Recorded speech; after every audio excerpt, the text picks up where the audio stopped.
Hi guys, welcome back to pandas tutorial. Last video में हमने देखा कि डेटा फ्रेम क्या होता है एंड हमने रीड सीएसवी फंक्शन का यूज़ करके एक डेटा फ्रेम क्रिएट किया। उस डेटा फ्रेम को हम आगे जाकर एनालाइज कर सकते हैं using pandas functionalities.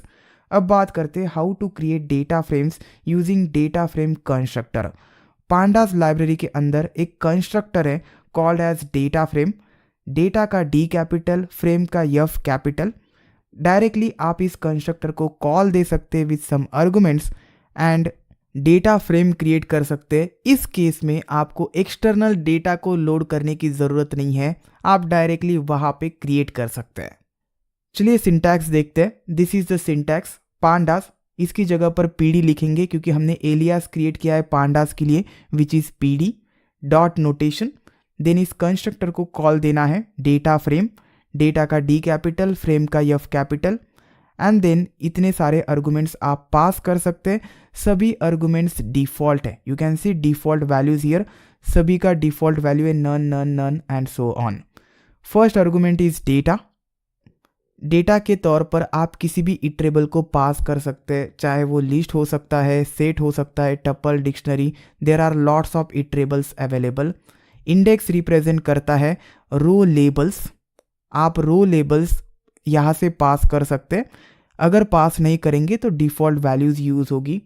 Then you can also specify column names here using this argument. Data type भी आप मेंशन कर सकते हैं using this argument D type. And then there is one more argument copy here. हर एक argument के बारे में डिटेल में बात करेंगे विथ एग्जाम्पल्स। सब कुछ मैं आपको डिटेल में समझा दूंगा। लास्ट वीडियो में हमने रीड सीएसवी फंक्शन का यूज़ करके डेटा अनलोड किया था फ्रॉम दी सीएसवी फाइल। इस वीडियो में हम एक्सटर्नल सोर्स से डेटा अनलोड नहीं करेंगे बल्कि यहाँ पे क्रिएट करेंगे। Bowling underscore data data frame है which is pandas data frame. एक बार इसका डेटा टाइप चेक करके देखते हैं using type function. So here I write type bowling underscore data, enter and here you go pandas dot core dot frame dot data frame. So ये data frame है pandas का। अब चलिए इस label को मैं कन्वर्ट कर देता हूँ इनटू मार्कडाउन एंड यहाँ पे लिखता हूँ सिंटैक्स ऑफ डेटा फ्रेम। इतने आर्गुमेंट्स आप पास कर सकते हैं। एवरी आर्गुमेंट इज़ ऑप्शनल, इनको डिफ़ॉल्ट वैल्यूज़ है। एंड एक नया सेल क्रिएट कर लेता हूँ बाय टाइपिंग बी। एक नया सेल क्रिएट हो गया। चलिए मैं एक डिक्शनरी क्रिएट करता हूँ स्टूडेंट अंडरस्कोर डिक्ट, जिसमें 2 स्टूडेंट्स के रिकॉर्ड्स हैं। सो दिस इज डिक्शनरी। 3 की वैल्यू पेयर्स में लिखूंगा। फर्स्ट की इज नेम, सेकंड की इज एज एंड थर्ड की इज मार्क्स। 2 स्टूडेंट्स के रिकॉर्ड्स हमें रिप्रेजेंट करने, तो आप कुछ इस तरीके से कर सकते हैं। Names of this 2 students. First name में लिख देता हूँ Jay and second name is Shantanu. Then age के लिए 21 एंड 23 एंड मार्क्स की वैल्यूज़ मैं लिख देता हूँ 90, 92। कंट्रोल एंटर, सेल रन हो गया। न्यू सेल में क्रिएट करना चाहता हूँ, आई टाइप बी। नया सेल क्रिएट हो गया। अब मैं स्टूडेंट अंडरस्कोर डिक्ट की वैल्यू चेक कर लेता हूँ and this is of the type dictionary. इसका डेटा टाइप भी आप चेक कर सकते हैं using type function. Type of student underscore dict and it is of type dict. अब इस डिक्शनरी का यूज़ करके मुझे डेटा फ्रेम क्रिएट करना है। मैं नया सेल क्रिएट कर लेता हूँ एंड इस सेल में डेटा फ्रेम इस कंस्ट्रक्टर को कॉल देता हूँ pandas. We can't write pandas here, we have to write pd क्योंकि पांडास को हमने इंपोर्ट किया है as pd. Pd dot data frame. मैं कुछ भी पास नहीं करता हूँ तो एम्प्टी डेटा फ्रेम क्रिएट हो जाएगा। So let's control enter and here it is empty data frame create हो गया। अब मैं पास कर देता हूँ dictionary student underscore dict and control enter press करता हूँ। यू कैन सी हियर एक डेटा फ्रेम हमें मिल गया। कॉलम से name, age and marks and row label से 0 and 1। So this is 0th record, that is first record and this is second record। हर एक की को एज कॉलम कंसिडर किया गया है एंड देन लिस्ट वैल्यूज है। लिस्ट के 0th एलिमेंट्स को फर्स्ट रिकॉर्ड कंसिडर किया गया एंड फर्स्ट इंडेक्स पे जो वैल्यूज है उनका सेकंड रिकॉर्ड बन गया। रो लेबल्स यानी इंडेक्स होते हैं। बाय डिफॉल्ट इंडेक्स स्टार्ट होता है from value 0 and it goes up to n records. आप इंडेक्स को मैन्युअली भी क्रिएट कर सकते हैं। सपोज मैं यहाँ पे देता हूँ इंडेक्स एंड एक लिस्ट वैल्यू एल से record 1 comma record 2 and control enter press करता हूँ। अब 0 1 नहीं रहेगा, रिकॉर्ड 1 एंड रिकॉर्ड 2। सो ये है index argument. Index argument specify करता है इंडेक्स नेम्स हियर। सिमिलरली अगर आप कॉलम नेम्स चेंज करना चाहते हैं you can use the third argument columns. अब मैं यहाँ पे कॉलम नेम्स चेंज कर देता हूँ कॉलम्स एंड 3 कॉलम्स मुझे पास करने। अगर आप सिर्फ एक ही करते हैं I will say name 1, click enter, so you can see name 1 एक अलग ही कॉलम नेम है। एज डिक्शनरी के कीज को कॉलम कंसिडर किया गया है सो ये कॉलम नेम सेम ही रहने चाहिए।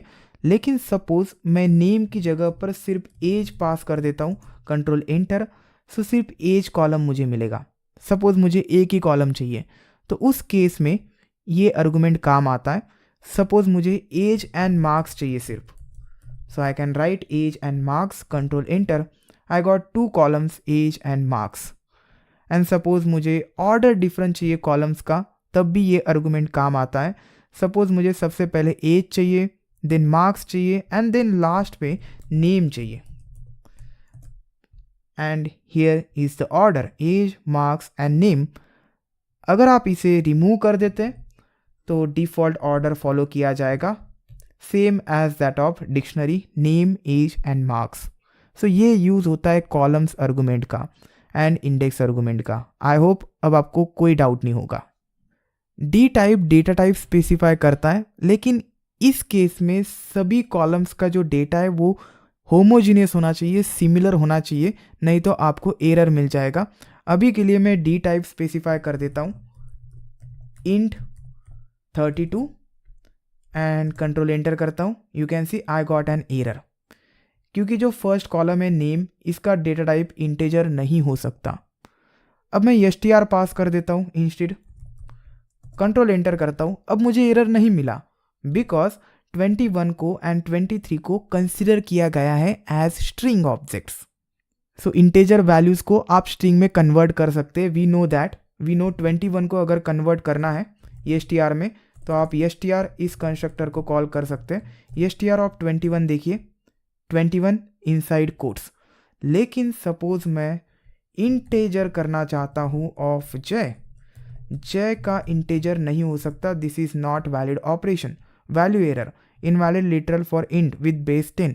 जय को इंटीजर में कन्वर्ट नहीं किया जा सकता। सो str पास करने पर मुझे कोई एरर नहीं मिला क्योंकि सभी वैल्यूज को हम str में कन्वर्ट कर सकते हैं। वेराज जब मैं इंटीजर पास कर रहा था तो मुझे एरर मिल रहा था बिकॉज जय को एंड शंतनु को इंटीजर में कन्वर्ट नहीं किया जा सकता। ओके, डी टाइप समझ में आ गया, लेकिन मैं आपको रिकमेंड करता हूँ कि डेटा टाइप को कभी भी चेंज मत करो। डेटा टाइप की डिफ़ॉल्ट वैल्यू ही यहाँ पे यूज़ होनी चाहिए। Data type equals none, then there is another argument copy equal false, इसकी भी डिफ़ॉल्ट वैल्यू ही रहने देनी है। अब इसका मीनिंग क्या होता है, देखिए जो भी डेटा फ्रेम ऑब्जेक्ट बनता है, ये ऑब्जेक्ट बन गया डेटा फ्रेम, इसे आप फ्यूचर में जाके चेंज कर सकते, इट इज़ म्यूटेबल। आप नए रिकॉर्ड्स क्रिएट कर सकते हैं, ऐड कर सकते हैं, डिलीट कर सकते हैं, डेटा को अपडेट कर सकते हैं, दिस इज़ म्यूटेबल।